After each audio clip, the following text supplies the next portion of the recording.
Ho, ho, ho, and Merry Christmas. It's Lisa Knox here with LM Knox Law Mediation. You guys know it's every other Thursday, so it's that time once again this week.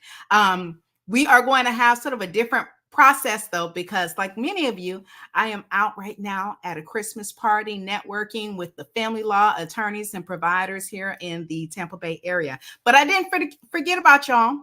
I wanted to still honor my word. Remember, last time we met, I told you that this time I'm going to come with some last minute do's and don'ts while you're co-parenting for the holiday season. So I want you all to take note. If you have to stop and pause this, do so. Write it down, put it on your heart, and govern yourself accordingly, okay? All right. So, this holiday season, just like many holiday seasons, it's sort of a difference when you're having to co-parent with someone, especially when it's your first few holidays after having separated or either after having divorced or even, just if you all weren't married, just sort of splitting up, but you still have, a responsibility to your children to make sure that you make their holiday as wonderful as you can possibly make it despite the processes that you're going through. So let me give you some tools. Let me give you some gems of wisdom, not only that I've learned and that I've seen work through my experience as an attorney, but also that I've learned and seen work through my personal life. So from my heart to yours, let's start. Number one, co-parents. Do make a holiday visitation schedule, time sharing schedule, custody schedule, whatever you want to call it. Do make that schedule as soon as possible. I am telling you all as soon as possible. It's better now that you all know, like, hey, this is what we're going to do and this is what we're not going to do. You're going to have the children on this Christmas Eve or this Christmas Day or this New Year's Eve and vice versa. It's better to know that as far back as May if you can, so then you can prepare and your children can prepare and your families can prepare as well, okay? So with that being said, I'm going to encourage you all not to make any last minute plans that's going to cause chaos, whether it's going to cause chaos for the children, whether it's going to cause chaos for the other parent, whether it's going to cause chaos for the families, the extended families. Try, if you can, to stick to not making any last minute plans, changes, and so forth in the plans, okay? The second point, I guess this might be the third because I gave you a do and I gave you a don't, okay? Do stick to the plan. Whatever plan you all have made, whether mom is going to have Timmy and Sarah on Christmas Eve and Christmas Day, and dad is going to have Timmy and Sarah on New Year's Eve and New Year's Day, or whether, mom is going to have, Johnny and Betsy the whole Christmas break, and maybe, other parent is going to have, Johnny and Betsy during, Three Kings, who knows? But do stick to that plan, okay? Remember that one, the children are prepared for whatever plan you originally made, and they're following your examples. So if you make plans and then you break those plans or you make them difficult and so forth, that's sort of what they're going to be expecting for the rest of the holidays that they spend with you. So don't set yourselves up for that, okay? Number, I guess 3, because I gave you 1A and 1B and 2A and 2B. So let me give you 3A.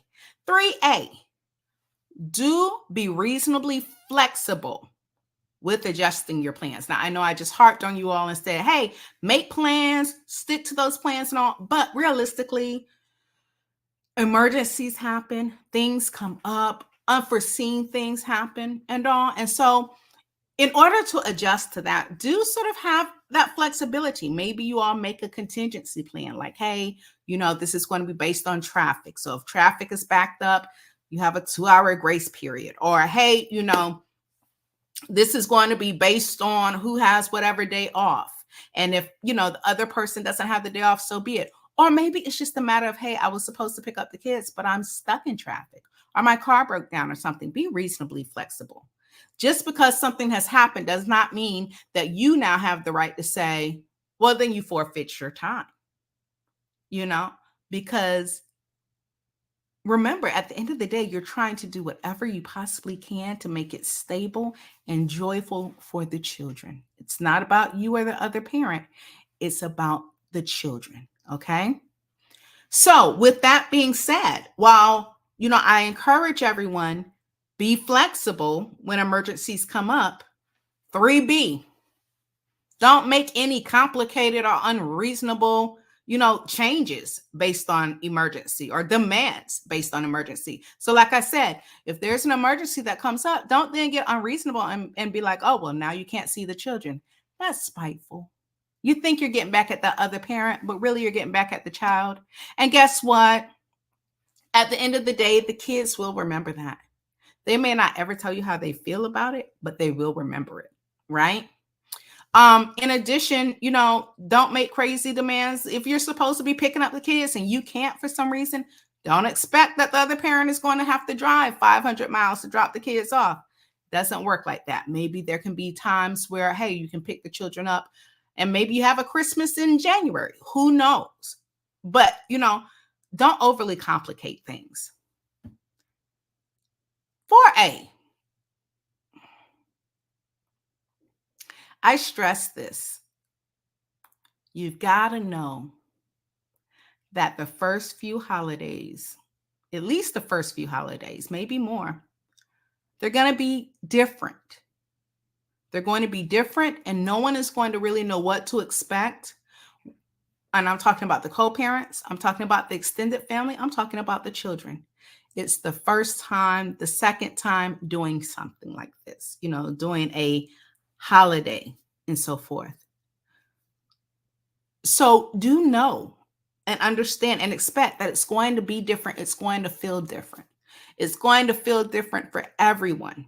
Okay. It may be rough without the children. If, your co-parent is supposed to have the children during Christmas Eve and Christmas morning, that may be rough for you if you're used to seeing them, wake up early in the morning and open their gifts, and vice versa. So treat everybody with that grace, understanding that there is that rough period, and including yourself, like especially yourself. Treat yourself with that grace. With that being said, make a plan. This is why you have a support team, a support group, your support community, your family. Make a plan and let them know you are part of my plan. Okay. But 4B, don't try to force things not to change. Things are going to change. If you and the co-parent are no longer together, you can't expect that you both will be spending the holidays together for the sake of the children. That actually may be more toxic and corrosive than you think. Remember, we're not talking about quantity. We're talking about quality. Okay. So make a plan and don't try to force it, and don't try to go it alone either. If you need someone, if you need some help, reach out. Okay. Let me jump into number 5. Number 5 is going to jump in with a don't. Do not use the holiday exchanges as a time for your children to then become your own personal private investigators. Okay. Don't ask these children, well, what's the other parent got going on? Did they have a significant other come over? Who came and did what? Don't do that. Let the kids enjoy themselves. Let them get used to things, okay? So don't use the children as investigators. Don't try to discourage the children from going to spend the holiday with the other co-parent. If it's the other co-parent's holiday, try to encourage the children to be excited, to have a good time, to fully participate. I know sometimes we take it as an ego, sort of like, oh, well, I'm the favorite. But oftentimes our children will just do what they think that we want them to do just to make us happy. And meanwhile, they're miserable as all get out. Okay.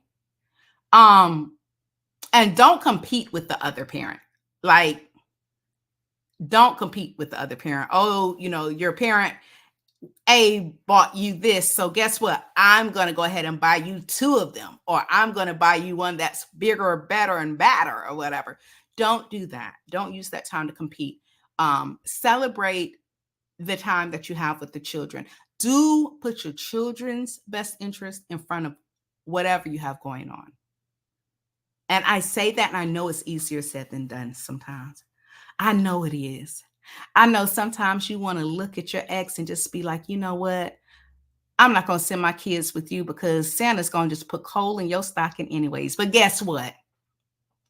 Send them anyways, okay? As long as they're safe, as long as they're sound, as long as you all have made a plan and so forth, send the children. Let the children experience the holidays with the other parent. And then finally, and this is so important, I don't think I'm even going to number this. I want this to be the thing that you all hold on to more than anything else, okay? And that is that this holiday, whether it's your first holiday separated or your 5th holiday exchanging the children, this is your prime opportunity to create new holiday traditions with your children and your family. Okay. I know that a lot of times people get caught up on focusing and mourning over the past traditions, and that's understandable. But this is an excellent time to create new traditions.